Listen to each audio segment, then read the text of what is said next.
తిరుపతిలో కలకలం రేపిన వైఎస్ఆర్సీపీ నేత తంబిరెడ్డి అక్రమ అరెస్టు విషయంలో పోలీసుల తీరుపై ఏపీ హైకోర్టు తీవ్ర ఆగ్రహం వ్యక్తం చేసింది. నిర్బంధం జరిగిన వెంటనే కుటుంబ సభ్యులకు సమాచారం ఇవ్వకపోవడాన్ని తప్పుపట్టింది. సోషల్ మీడియా యాక్టివిస్టులను సెలవులకు ముందు అరెస్టు చేయటం పోలీసులకు పరిపాటిగా మారిందని, ఈ విధానాన్ని హైడ్ అండ్ సిక్ ఆటతో పోల్చింది. ఈ కేసే కాదు, అనేక కేసుల్లో ఇలా జరుగుతోందని ఆగ్రహం వ్యక్తం చేసింది. తిరుపతిలో వైఎస్ఆర్సీపీ నేత తంబిరెడ్డి అరెస్టు తేదీని దాచిపెట్టి నిన్ననే అరెస్ట్ చేశామంటారా అని ఏపీ పోలీసులను హైకోర్టు ప్రశ్నించింది. ఇది వ్యక్తిగత హక్కులను దెబ్బతీస్తుందని పేర్కొంది. పోలీసులు ఇలాగే చేస్తుంటే ఇల్లీగల్ కేసు పెట్టాల్సి వస్తుందని హెచ్చరించింది. అక్రమ నిర్బంధంపై హెబియస్ కార్పస్ వేసినప్పుడు మాత్రమే కేసులు పెట్టి అరెస్టు చూపిస్తున్నారని తెలిపింది. గత 35 ఏళ్లుగా ఇలాంటివి చూస్తూనే ఉన్నామని పేర్కొంది. సోషల్ మీడియా యాక్టివిస్టుల అరెస్టుల విషయంలో సుప్రీంకోర్టు మార్గదర్శకాలను తప్పనిసరిగా పాటించాల్సిందేనని పోలీసులను హైకోర్టు ఆదేశించింది.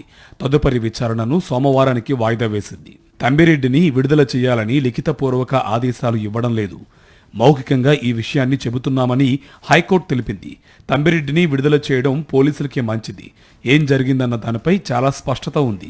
ఇలాంటి విషయాల్లో మొండిగా వెళితే ఇబ్బంది పడేది పోలీసులే అని వెల్లడించింది. తన తండ్రి తంబిరెడ్డిని గత నెల 31న గుర్తు తెలియని వ్యక్తులు కారులో బలవంతంగా తీసుకువెళ్లారని, ఇప్పటి వరకు ఆయన జాడ తెలియలేదని, ఆయన్ను కోర్టు ముందు హాజరుపరిచేలా పోలీసులను ఆదేశించాలని కోరుతూ ఆయన కుమారుడు నితిన్ హైకోర్టులో అత్యవసర హెబియస్ కార్పస్ పిటిషన్ దాఖలు చేశారు. పిటిషనర్ తరపు న్యాయవాది వెంకటేష్ వాదనలు వినిపిస్తూ పోలీసులు తంబిరెడ్డిని అక్రమంగా నిర్బంధించారని తెలిపారు. తంబిరెడ్డి అరెస్టును హైకోర్టు తీవ్రంగా తప్పుపట్టినప్పటికీ గుంటూరు పోలీసుల తీరు మారలేదు.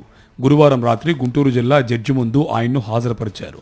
అయితే న్యాయమూర్తి కేసు వివరాలను పరిశీలించి రిమాండ్ను తిరస్కరించారు. హైకోర్టు ఆదేశాలను సైతం పట్టించుకోకుండా తన వద్దకు నిందితుడిని తీసుకురావడం పట్ల న్యాయమూర్తి పోలీసులను మందలించినట్టు సమాచారం.